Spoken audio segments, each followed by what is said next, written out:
kerajaan Tuhan turun di tengah-tengah kami dan memerintah hidup kami. Hari ini kami berdoa, buka mata rohani kami Tuhan. Biarkan kami bisa melihat apa yang Kau rencanakan di depan. Tuhan, beri anugerah setiap kami bisa menangkap akan hati Tuhan dan mengerti apa yang di depan yang akan berlaku. Hamba berdoa, berikan roh hikmat, wahyu, dan pengertian. Sungguh Tuhan, ajari kami dari hati-Mu sendiri. Karena kami tahu ada tujuan dan maksud Tuhan yang luar biasa dan dahsyat. Dan Engkau Tuhan akan mengerjakan bagian-Mu dengan cara yang tidak pernah kami alami sebelumnya. Terima kasih Tuhan, terima kasih. Demi nama Tuhan Yesus. Dan semua kita berkata, amin. Silakan duduk saudara. Tadi malam ada satu hal yang mengejutkan saya sebetulnya. Kami pulang dari gereja dan cukup malam sebetulnya, saya sampai di rumah nonton bola. Siapa yang tadi malam nonton bola? Coba angkat tangan. Tidak berdosa saudara nonton bola. Saya nonton bola sampai di rumah sudah 1-0 buat Jerman. Dan Pak Victor SMS saya cerita di rumah terjadi demo. Ada pendukung Argentina yang marah di rumahnya Pak Victor. Well anyway, ketika saya lagi nonton bola, lalu kemudian saya dengan anak saya yang laki, dan seperti biasa kita menjadi komentator yang baik. Belum tentu bisa main, tapi memberikan komentar orang Indonesia jagonya. Kita ngomong segala macam, tiba-tiba di tengah-tengah saya nonton bola, Tuhan bicara pada saya. Dan Tuhan berkata begini, kamu ingat buku yang pernah seseorang berikan ke kamu sekian waktu lalu? Saya bilang, iya Tuhan. Baca buku itu. Jadi saya berdiri, kemudian saya cari itu buku dan ketemu saudara. Pada waktu saya baca halaman-halaman pertama, saya kaget sekali. Karena orang ini sebetulnya dia ini seorang nabi saudara. Dan beberapa kali di Amerika Latin, di negara seperti Peru, Kolombia, dan sebagainya, dia itu beberapa kali menubuatkan akan ditemukannya tambang emas dalam jumlah yang besar. Dan memang terjadi. Jadi dia cerita berbagai pengalamannya, bagaimana Tuhan memakai dia bernubuat bahwa di kotamu ini kelak akan ditemukan tambang emas dalam jumlah besar, dalam waktu yang sangat singkat terjadi. Sampai itu heboh sekali. Nah, diantaranya dia ke sebuah kota yang terpencil dan dia bernubuat, dia berkata, di sini ada situs purbakala, peninggalan bangsa Aztek. Dia berkata, kamu mesti akan dapatkan itu dan seluruh dunia akan datang kemari karena barang itu. Sekian bulan kemudian betul-betul ditemukan. Jadi ini seorang nabi. Nah, dia tulis dalam buku itu sesuatu yang menarik. Bahwa pada tanggal 29 September 2008, itu di penanggalan orang Yahudi merupakan hari Rosh Hashanah.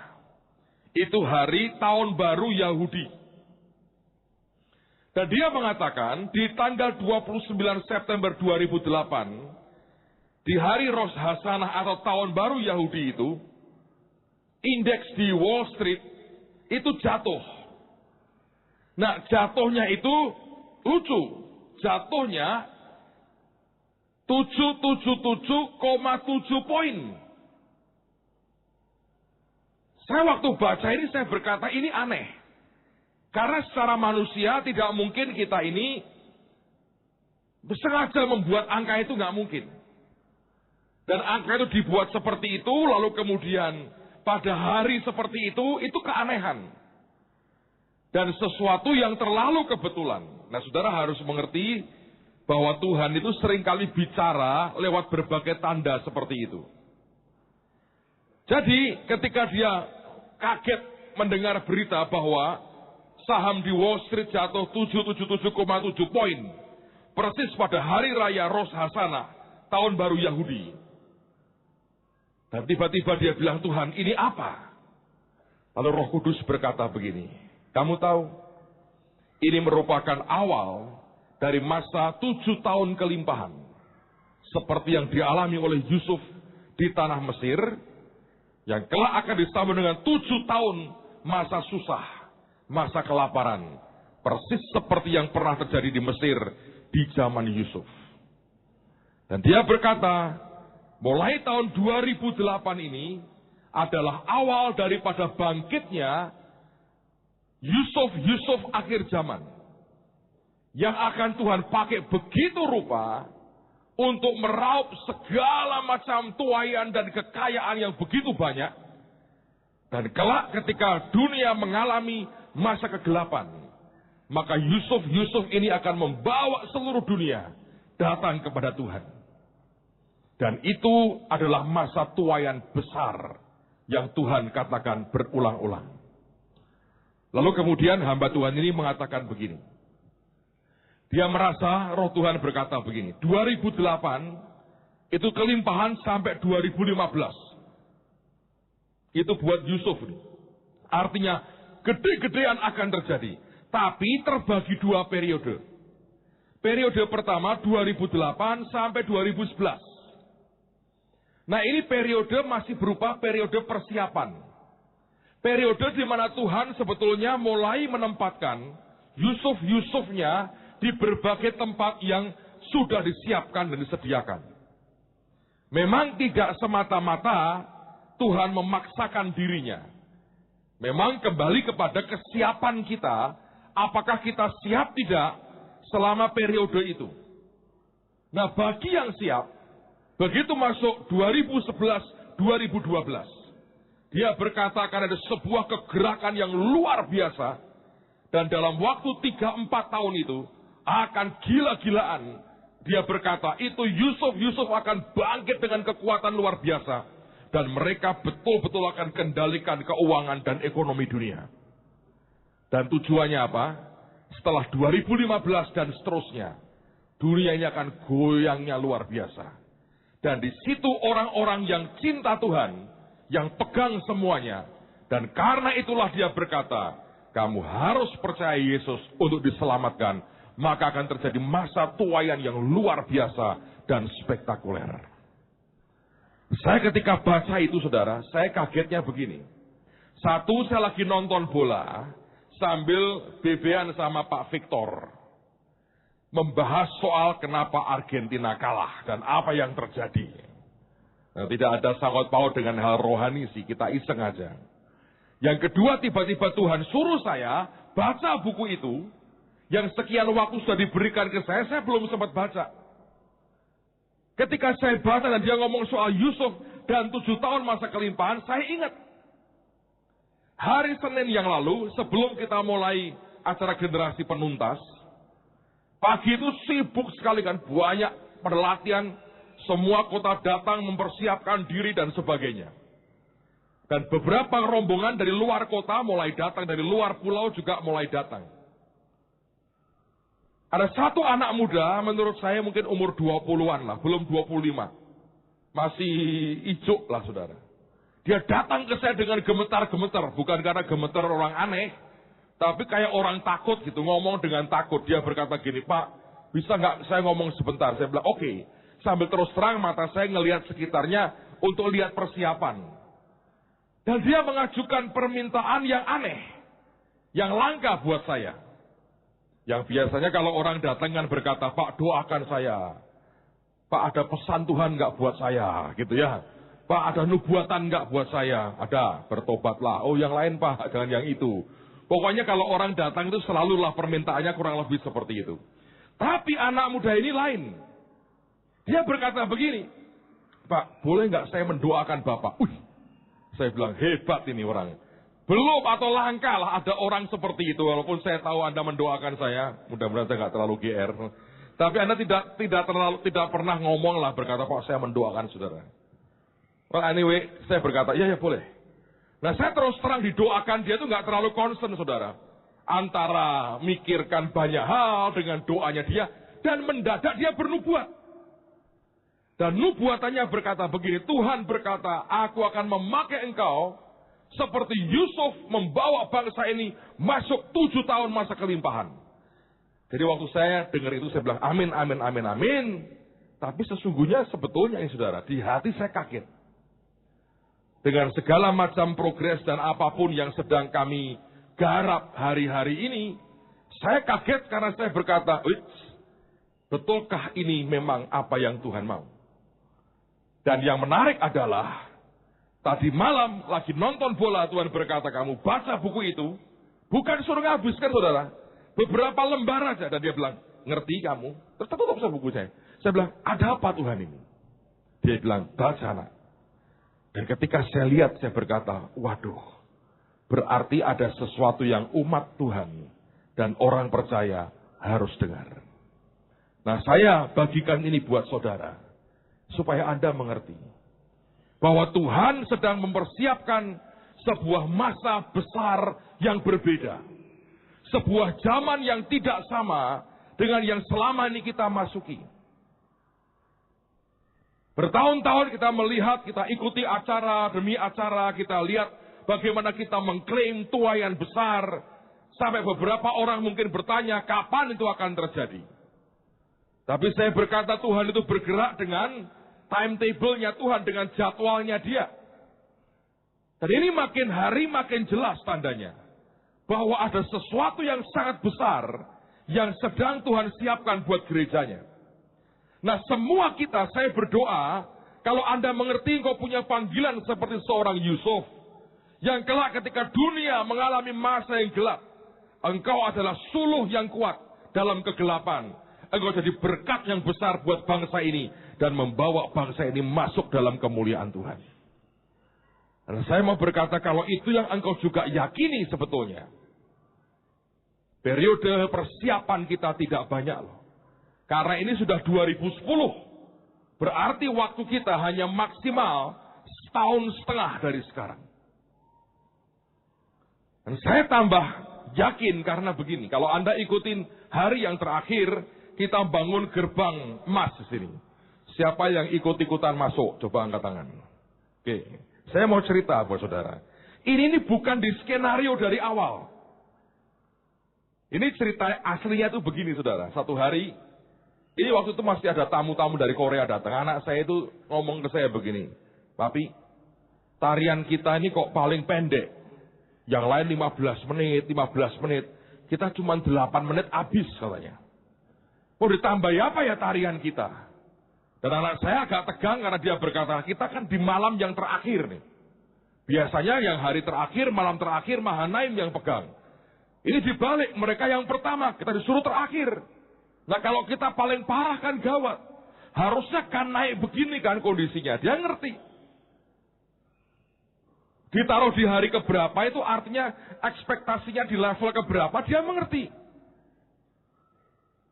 Dan dia berkata, ini aku kehabisan ide. Nah saya dalam hati berkata, lah kalau ide tarian, jangan tanya gua. Saya nggak bisa nari, hanya goyang-goyang dikit saudara. Nggak bisa lebih dari itu. Suruh lompat kagak bisa, suruh apa nggak bisa. Sekarang anak saya minta ide tarian, dari mana saya ngerti tarian itu. Tapi bagaimanapun, ini kan bapaknya saudara. Jadi ya oke nanti papi ngeliatlah tarianmu. Saya itu cancel sampai 2 kali, saudara.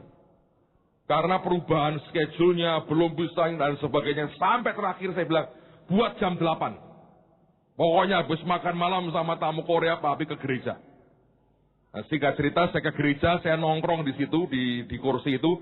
Saya lihat mereka buat general repetisi. Menurut saya sudah bagus. Karena saya nggak tahu memberikan lebih bagus dari itu. Mau gimana lagi? Tapi dia berkata, ini gimana ya? Cuma 8 menit, paling pendek. Dan tiba-tiba selintas nih. Kayak flash gitu. Sepintas. Saya nggak berkata penglihatan yang jelas, sepintas aja. Saya lihat kayak seperti gerbang emas dibuat. Terus saya berkata gini, Papi ada ide. Itu nanti ya, yang namanya tuaian. Kalian masuk gerbang emas sebelum kamu buat tarian sukacita. Masuk gerbang emas. Lalu anak saya bilang gini, tahun lalu kan ada gerbangnya, warnanya putih. Itu mau dipinjem Mahanaim. Saya bilang jangan pakai gerbang yang lama. Harus gerbang baru. Warnanya emas, so tak gambarkan saudara. Papi ngeliatnya kayak begini nih, gerbangnya nih. Untung kita punya teman-teman yang kerja dengan hebat dalam hanya waktu beberapa hari loh itu kan. Dia buat gerbang emas dari gabus, saudara. Saya berharap satu hari benar-benar dari emas kita bisa buat. Agak seru, tapi sementara gabus dulu, saudara. Lumayan. Sudah kan, saudara? Jadi tarian ada gerbang emas. Kita buat dengan cat emas seperti yang Anda lihat itu. Lalu kemudian sorenya menjelang malam itu kita anak-anak menari. Saya doain, saya bilang, Tuhan, hari ini tarian, anak-anak menari. Kalau engkau tidak hadir, ya kacaulah. Tidak apa-apa, tidak ada apa-apa. Tapi kalau engkau hadir, engkau nyatakan dirimu akan dahsyat.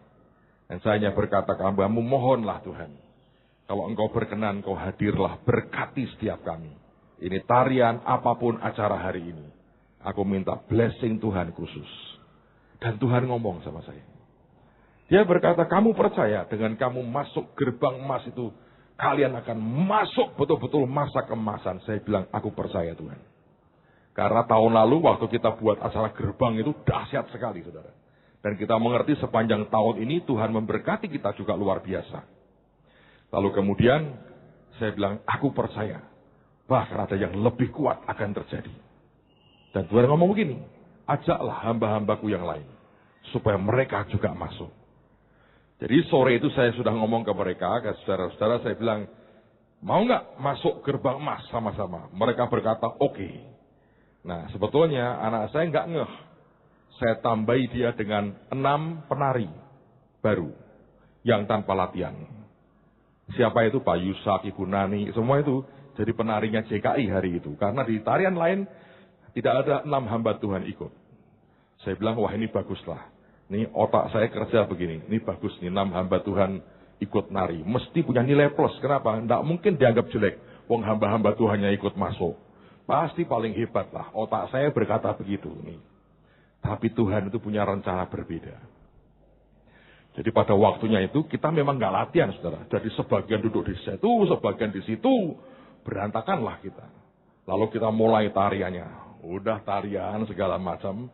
Dan ada waktu di mana kita mau buka gerbang emas. Nah pada waktu itu mulai masuk, saudara. Saya kaget. Karena ternyata memang di bawah waktu lihat tarian itu. Anak-anak ini kami itu saling BB-an dan SMS-an. Nanti ikut masuk yuk, ketika semua masuk kita ikut ngerombol. Masuk aja kita katanya. Buat mereka ini bukan mainan. Ini sesuatu yang sangat kuat. Ini profetis. Ini kita percaya akan berlaku dalam kehidupan kita. Saudara, kalau kita melihat semuanya itu ya ajaib.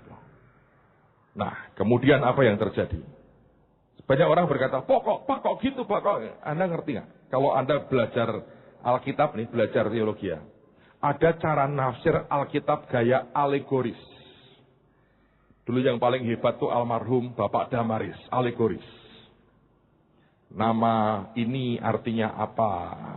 Hari kesekian, sekian hari angka ini artinya apa? Dan itu sah loh saudara. Itu tafsiran alegoris. Itu sah.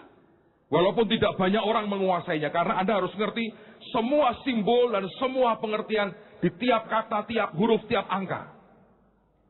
Nah, kemudian pada waktu itu mulai mereka sudah berkata, kita masuk, kita masuk. Jadi begitu kami mulai masuk, hamba-hamba Tuhannya sebagian juga bingung kapan masuknya. Karena nggak pernah latihan. Hanya ditarikin mereka, oh masuk ya. Lalu ikut masuk. Tiba-tiba saya melihat itu rombongan loh. Ini wajah-wajahnya siapa? Saya ngerti. Ini wong Jakarta, ini wong Surabaya. Saya bilang, sejak kapan pindah Semarang jadi penarinya JKI? Sambil ketawa-ketawa masuk. Saya bilang, latihan nggak ikut. Masuk petentang-petentang sambil cengar-cengir. Dan makin lama makin banyak. Pak Yusak ngomong gini, awakku nek kon ngadeg sak jam setengah bodol gong corone ngene. Lah iki kok kabeh, dia berkata. Di luar skenario, saya berkata gitu. Ditutup nggak bisa, wong gabus tutup jebol saudara. Terus dipegangin tuh gabusnya. Jadi akhirnya kami sepakat, ayo kita masuk saja. Karena sudah selesai kan, ya nungguin Anda kan berapa lama? Yang hebat tuh penari-penari loh saudara. Sejam setengah nari terus. Kelihatannya barang sepele ya. Tapi itu dia mau berkata, kami mau kerja sampai tuntas. Itu Tuhan suka. Begitu masuk ke dalam berdoa, saya ini orang yang terus terang, saudara. Jarang penglihatan itu jarang. Tapi kalau Tuhan tunjukkan ke saya, sangat jelas. Karena Tuhan berkata gini, daripada ragu-ragu anak ini, tak tunjukin sangat jelas, saudara. Saya lihat jelas sekali. Ini memang ada gerbang emas di sini. Dan di dalam gerbang itu bisa kayak seperti pelangi yang saling gerak gini. Kayak apa ya? Gerak lah pokoknya. Kayak si lampu atau sinar yang gerak, saudara. Pelangi tapi. Ada 2 atau 3. Saling kayak saut-sautan gitu. Saling lompat-lompat begini. Di dalamnya. Dan saya lihat orang begitu masuk, saya kaget sekali. Terus mendadak Ibu Nani dapat suara Tuhan audible. Dia ngomong gini, suruh semua pengerja masuk. Sebab ini caraku untuk mengkatrol mereka. Supaya mereka dinaikkan levelnya. Karena setan berkata gini, mereka belum siap untuk nikmati 70% tuayan. Tapi Tuhan berkata, katrol sekarang. Anugerah Tuhan, masuk katrol. Keponakan saya itu kelas 3. Duduk di situ dengan maminya. Tiba-tiba dia ngomong gini, mami ayo ikut. Dia tarik maminya, dia tarik tantenya. Ayo masuk. Gak boleh, kita bukan penari. Pokoknya aku mau masuk. Jadi dia ngeronjo dengan banyak orang kecepet-cepet. Badannya kan kecil, saudara. Dia masuk ke dalam, nekat masuk. Terus dia keluar, dia noleh terus ke arah gerbang itu. Nah maminya tanya, loh kamu kenapa? Tahu gak mami? Itu bukan gabus. Itu betul-betul gerbang emas. Terus ada Tuhan Yesus di situ. Dia bawa tongkat, nyambut semua.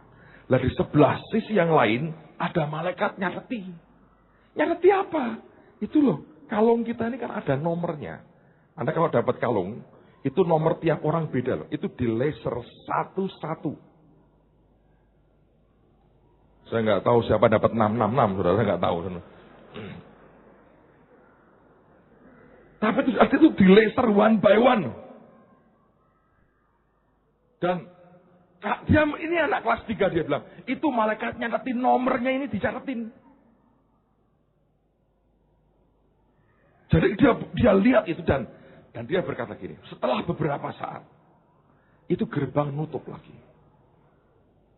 Dan setelah nutup jadi gabus lagi. Terus dia minta pulang. Sudah selesai kok. Yuk pulang. Saya percaya sih alam roh itu tidak seketika itu terjadi. Biasanya bergerak lebih cepat. Jadi saya percaya itu tetap terbuka karena Tuhan yang nyuruh. Biarkan terbuka sampai selesai. Tapi yang saya yakini saudara. Peristiwa-peristiwa ini buat saya aneh. Dalam 1 minggu ini Tuhan membawa kita kepada posisi yang seperti ini. Lalu ada orang cepet pakai handphonenya. Itu lihat di sebelah gerbang ini Yesus dengan kerudung putih seperti Rabi Yahudi. Ini kedua kali kita buat gerbang dan Tuhan muncul di tengah-tengah kita. Dan kecepret dengan kamera. Ada satu lagi, saya belum dapatkan itu gambarnya. Satu anak foto. Dia lihat ya saudara ya. Itu di atap ini api semua. Dan dia lari keluar, dia iseng cepretin. Di atas atap holy ini api semua. Itu di fotonya dia ada. Saya baru diberitahu tadi sore. Saya bilang luar biasa ya. Jadi ada hal-hal yang di luar nalar kita. Tapi memang seperti itu. Nah ini masalah iman sebetulnya. Pak, apa hubungannya wong gabus, Pak? Iya gabus, saudara. Tapi kalau itu merupakan kairos Tuhan. Kalau itu momentum Tuhan yang dia berkata, ini waktunya. Itu efeknya besarnya luar biasa. Anda lihat tarian ya. Bisa macam-macam sih. Engkau bisa berkata gini, amin Tuhan, tuayan luar biasa. Atau gini. Atau begini. Tarian kayak ngono, roke weng, ora podo, katok kanan kiri abang ijo. Anda bisa ngomeli, engkau nggak akan dapat apa-apa. Maka yang engkau omeli itu akan balik ke hidupmu. Tapi kalau ada orang berkata gini, ini soal tuayan, ini soal kita jadi raja, kita memerintah dengan Tuhan, aku percaya Tuhan, itu amin dalam hidupku. Akan beda. Karena ini soal iman. Nah, saat-saat seperti ini tidak pernah ada orang tahu sebelumnya. Ada yang protes, Pak kok nggak diberitahu? Oh, saya berkata, saya harap saya tahu sebelumnya. Tapi rupanya beda memang. Nah, rangkaian ini dengan apa yang terjadi ini, dalam beberapa minggu terakhir saya perhatikan, Tuhan ini ujungnya hebat loh. Mengarah kepada satu titik tertentu, dan ini kalau sampai sungguh terjadi, saudara, dampaknya besar. Tuhan bisa ubah kota ini dengan sekejap. Dan Tuhan bisa ubah bangsa ini juga dengan sekejap. Amen, saudara. Dan persoalannya adalah, dengarkan baik-baik, Tuhan ingin saudara yang di baris paling depan, menuai paling banyak, jadi berkat paling besar untuk yang lain. Dan saya percaya itu akan terjadi. Dan memang harus terjadi. Nah, saya ingin kita melihat beberapa ayat firman Tuhan hari ini. Sebelum kita nanti makan tubuh dan darah Tuhan. Dalam Kisah Rasul pasal yang ketiga. Kisah Rasul pasal yang ketiga. Ayat 19, 20 dan ayat yang ke-21.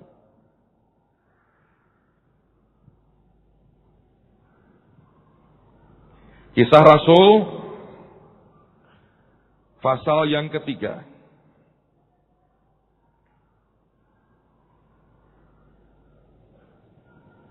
Ayat 19 berkata, karena itu sadarlah dan bertobatlah, supaya dosamu dihapuskan.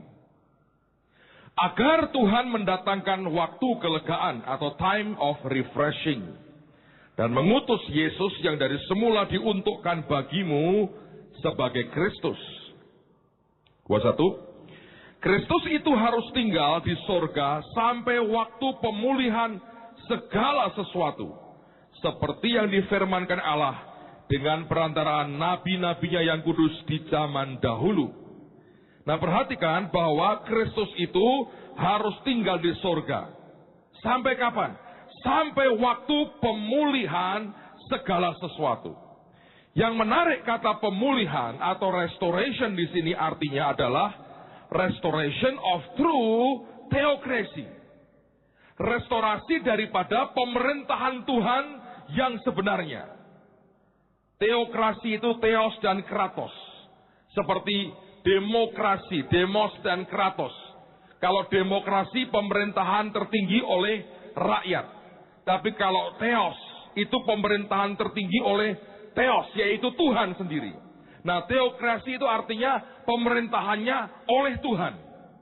Nah, pemulihan segala sesuatu artinya akan ada satu masa di mana kerajaan Tuhan sungguh-sungguh berkuasa dan memerintah di atas muka bumi. Dan ini tidak ada pilihan, ini belum kerajaan 1000 tahun loh, saudara. Ini suatu periode yang tidak terlalu lama, singkat, menjelang tuaian besar, menjelang Tuhan datang, dan kita mesti meraih sebanyak-banyaknya, mengambil sebanyak-banyaknya, menimbun sebanyak-banyaknya, sehingga satu kali kelak, pada saat dibutuhkan, gereja orang percaya adalah orang-orang pertama yang berkata, aku punya, karena Tuhan memberkati hidupku. Dan di situ Anda akan melihat dari ujung ke ujung, seperti zaman Yusuf itu. Orang akan membawa begitu banyak hal. Berbondong-bondong masuk dalam kerajaan sorga. Saudara, ini zaman dan masanya sudah makin dekat. Kalau Anda terima majalah Sinode, Suara Pelayanan, itu ada artikel pertama dari meja ketua Sinode atau apa, Pak Adi yang tulis itu. Dan Pak Adi mengatakan di situ bahwa saya percaya, di zaman saya katanya, atau anak saya, Tuhan akan datang. Dan tidak lebih dari itu. Saya yakin bahwa itu yang akan terjadi. Saudara, saya kalau ngomong soal kedatangan Tuhan kedua kali ini ya, tidak semua orang Kristen bahagia loh. Satu yang belum siap, berkata jangan dulu. Yang belum kawin, biasanya jangan dulu. Ya toh? Entah kenapa orang itu harus kawin dulu.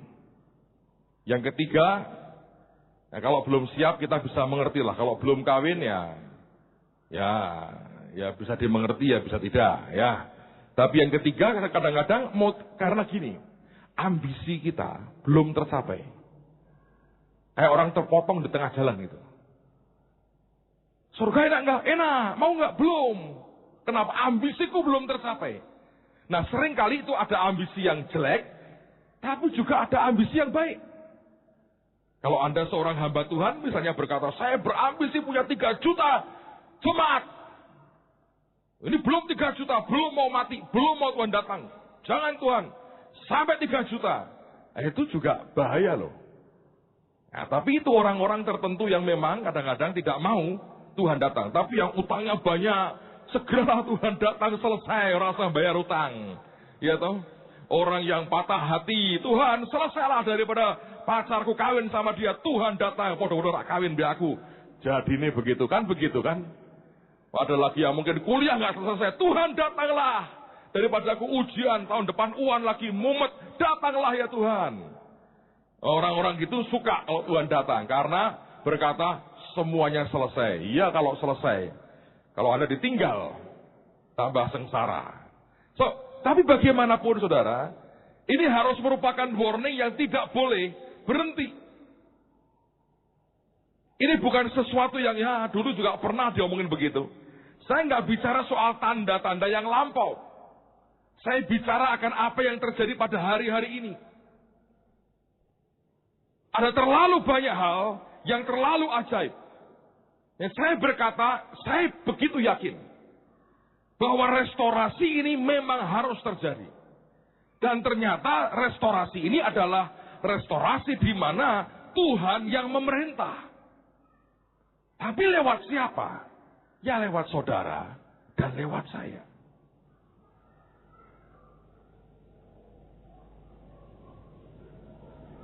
Tadi pagi saya ngomong dengan Pak Sugi. Pak, kalau Bapak tiap 3 bulan dikasih duit senilai 1 Holy Stadium suruh bangun gimana Pak? Tiap 3 bulan 1. Tiap 3 bulan 1 gitu. Dan yang ketawa berkata, wah ya saya kurus ya Pak kira-kira. Bangun Holy tiap 3 bulan. Mungkin nggak saudara? Mungkin. Saya yakin ada satu masa di mana itu mungkin sekali. Kadang-kadang saya ini bisa liar imajinasi saya loh saudara. Mungkin satu hari saking banyaknya orang diberkati, airport kita ini hanya penuh dengan jet pribadi kita. Sampai pesawat nggak bisa turun saudara, nggak bisa turun. Penuh. Sampai kita pun nggak bisa terbang. Parkir tok di situ. Ini imajinasi nakal saya berkata, aku bilang Tuhan, kalau engkau memberkati itu ya. Ini orang 30 aja punya pesawat. Pusing tuh bandara, saudara. Akhirnya beli pesawat tempur Harrier semua. Naiknya bisa seperti helikopter toh. Masalahnya ngebom mana? Itu nggak jelas, saudara. Tapi saya berkata, bisakah Tuhan? Kenapa tidak ya? Kenapa tidak? Ada banyak hal yang di luar nalar kita, tapi sedang terjadi. Coba lihat Matius pasal 24. Matius pasal 24. Injil Matius pasal 24. Kalau Anda baca mulai ayat yang pertama, ini bicara soal akhir zaman.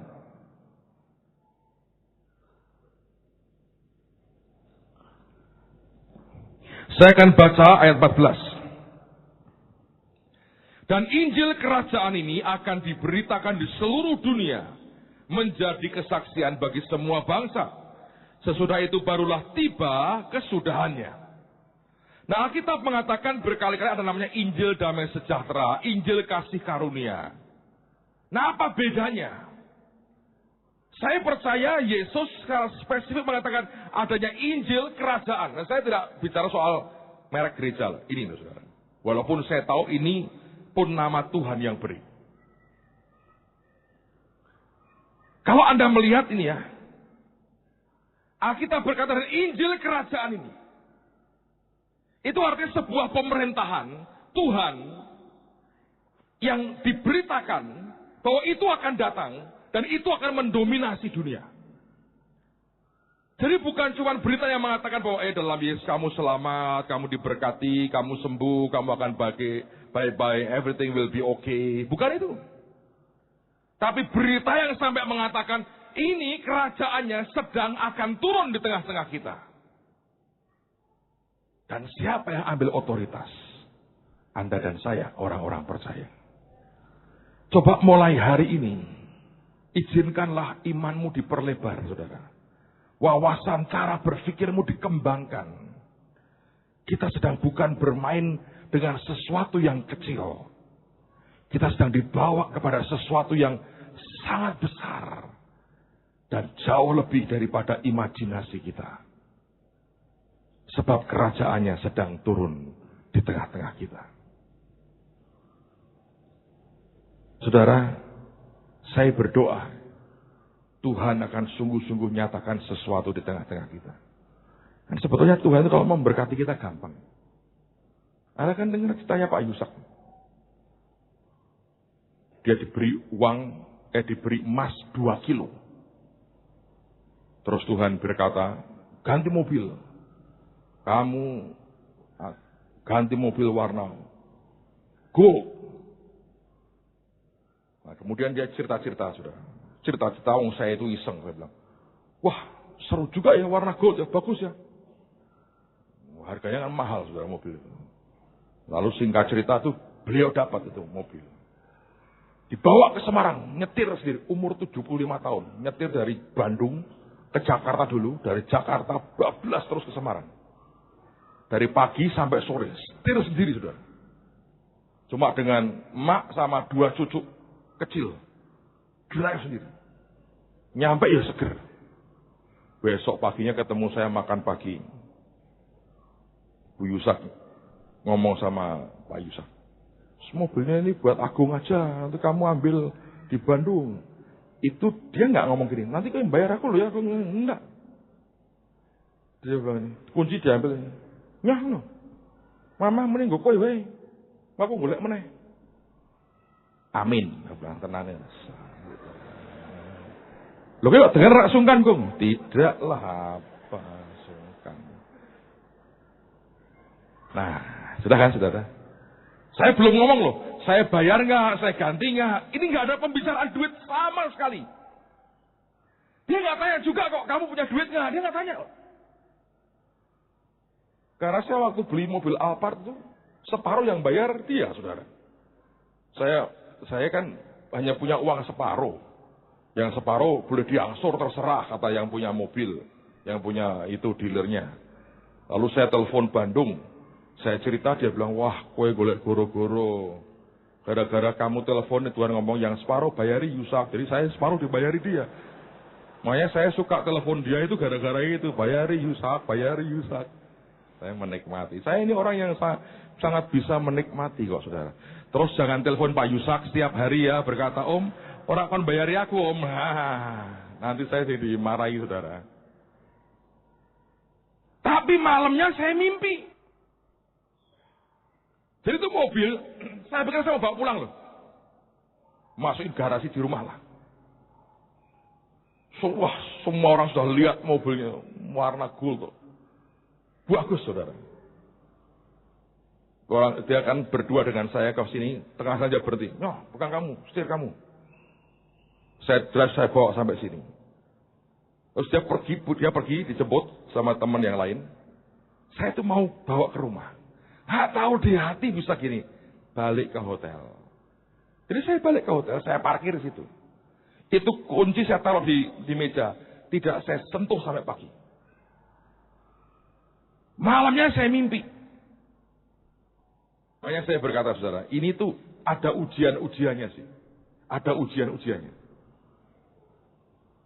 Saya mimpi lagi suasana perang besar, saudara. Saya tuh kayak naik kereta perang gitu. Keren sih. Tapi di sebelah saya itu Pak Yusak ikut perang. Jalan kaki. Sambil lari. Loh, kok melayu-melayu gitu. Di belakangnya itu 2 cucunya. Ikut-ikut di belakangnya begini. Rak lucu ya saya berkata gini. Yang tua kok malah lari. Itu kan kebangetan tau saudara. Tapi itu suasana perang. Wah, itu kalau itu serangannya semuanya luar biasa.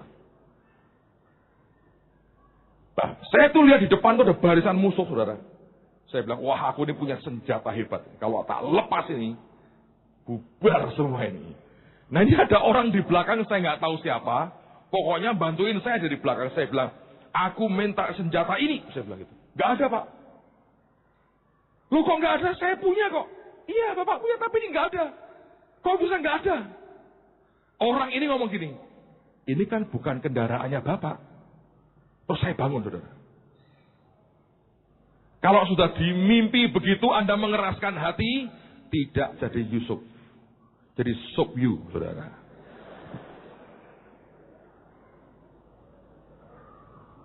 Ayo. Itu Mercy E300 terbaru. Grace. Dia nggak ngomong, ganti lo ya, bayar lo ya. Enggak. Saya juga nggak tanya, saya sambar aja dulu. Dan sampai di sini dikeluarkan semua barang-barangnya dia loh, saudara. Keluarin semua. Dimasukin mobilnya Pak Enggi kalau nggak salah. Keluarin semua barang-barangnya. Ada bantalnya, ada segala macam, keluar semua. Ada yang ngilangin bau mobil yang baru. Loh, bau mobil baru saya suka. Saya bilang, kalau mobil lama bau keringat orang, ini bau baru saya suka. Ambil itu. Malamnya mimpi begitu. Saya langsung ngerti. Ini bukan jatah saya. Saya doa, saya bilang, Tuhan aku ngerti. Yang kau mau. Aku kembalikan pagi ini. Dan kemudian Tuhan berkata begini. Hati itu loh nak, yang aku suka. Nanti ya, pada waktunya aku beri kamu. Yang memang buat kamu. Amin lah saudara. Apa pak? Tunggu saja nanti. Pagi jam 6:15. Saya udah siap. Saya ambil kuncinya. Saya ketok kamarnya. Memang sudah bangun. Saya tahu beliau bangun jam berapa. Ngapain jamnya saya kira-kira ngerti. Wah dia sudah bangun pasti. Saya ketok. Dia bilang. Ya seperti biasa. Anopole katanya gitu. Mimpi pak. Saya bilang. Wah mimpi apa dia kalau sudah. Itu dia waspada. Saya cerita, dia diem aja. Geleng-geleng. Saya bilang, maaf ya Pak, tak kembalikan ini. Bukan kendaraanku. Daripada aku tidak bisa menyelesaikan tugasku. Ini di sini tuh nggak ada kelengkapanku. Dan Papa melayu-mayu ini, mau seorang pantas lah. Saya bilang, tolong diterima kembali. Selesai. Hanya sempat jadi milik saya beberapa jam. Tapi Anda jangan meremehkan beberapa jam. Di Jogja ada monumen Jogja kembali. Cuma 6 jam direbut. Ada monumennya, saudara. Ini sekian jam juga di sorga ada monumennya. Tapi begitu. Bisakah Anda ya terima barang itu dan berkata, lepaslah. Balikin. Atau engkau berkata, dalam nama Yesus, setan kau diam. Ini berkat Tuhan buatku. Tuhan kamu hantu-hantuin, hantu kamu tuhankan, saudara. Pertanyaannya adalah, bisa nggak punya hati begitu? Nah untuk punya hati seperti Yusuf ini, minimal 3 hal harus Anda kuasai dengan cepat, saya berkata. Yang pertama, engkau mesti bisa ngatasi sakit hatimu. Karena Yusuf ini kan dijual oleh saudara-saudaranya. Ya kan? Tapi kalau Anda baca di cerita hidupnya, tidak pernah ada yang namanya sakit hati. Enggak. Yang berkata gini, nanti ya kamu ya, kalau aku menjadi raja, awas kamu. Gua balas tuh. Enggak ada. Nah kalau hatimu itu bisa begitu, tidak keluar kemarahan, kepahitan, dan balas dendamnya. Saudara orang yang akan bisa dipakai Tuhan. Karena kalau Anda itu punya otoritas dan engkau ini kejam. ujungnya adalah penghakiman, kutukan, kemarahan, dan kerusakan. Bagaimanapun kita harus belajar mengatasi sakit hati kita. Engkau didera sesakit apapun, kebaskan. Karena itu merongrong hidupmu dan tidak membawa kebaikan sama sekali. Tapi yang kedua, engkau mesti belajar kendalikan hawa nafsumu. Seperti Yusuf terhadap istrinya Potifar. Saya nggak hanya bicara soal seks, tapi soal harta, soal apapun. Apapun lah yang sudah di luar batas. Apapun yang namanya itu hawa nafsu. Anda harus bisa menang dan atasi itu. Supaya tidak membawa dampak kerusakan dalam kehidupan kita. Tapi yang ketiga, Anda mesti belajar mengatasi yang namanya kesabaran. Menunggu waktunya Tuhan. Bagaimanapun 13 tahun menunggu. Bukan hal yang singkat loh. 13 tahun terpuruk mengerikan. Bukan hal yang mudah. Saya percaya ini zaman Yusuf. Yusuf yang luar biasa. Sedang Tuhan bangkitkan hari-hari ini. Saya berdoa Tuhan akan tolong kita. Untuk mengerti ini panggilan yang begitu mulia. Dan ini panggilan yang sangat dahsyat. Ayat terakhir. Yeremia pasal yang ke-22. Ada ayat yang bagus sekali. Saya mau bacakan buat saudara. Yeremia 22. Ayat yang keempat. Saya baca mulai ayat yang pertama. Yeremia 22. Mulai ayat yang pertama. Beginilah firman Tuhan. Pergilah ke istana Raja Yehuda dan sampaikanlah di sana firman ini. Katakanlah, dengarlah firman Tuhan, hai Raja Yehuda yang duduk di atas tahta Daud. Engkau, pegawai-pegawaimu dan rakyatmu yang masuk melalui pintu-pintu gerbang ini.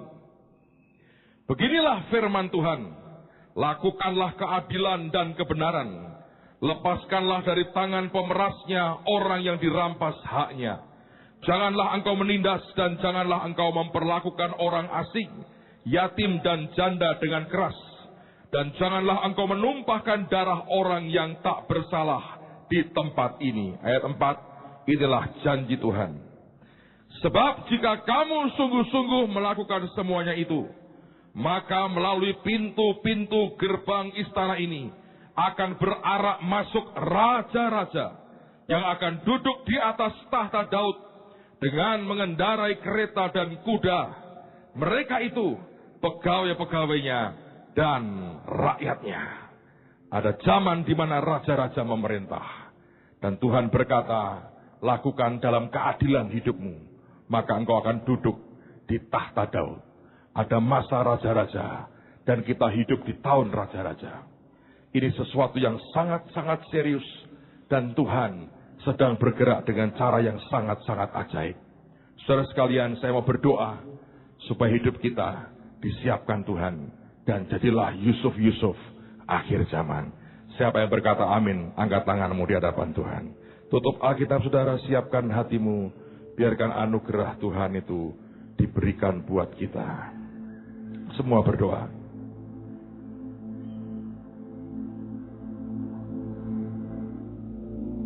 Kiabata syukur pusyid karana mata. Kinarata soto sikiara mata kayana kati kiara namataku. Nasokoro sikiara kataka sikiara matuku. Kiara hasokoro sikiara patas sikiara patas.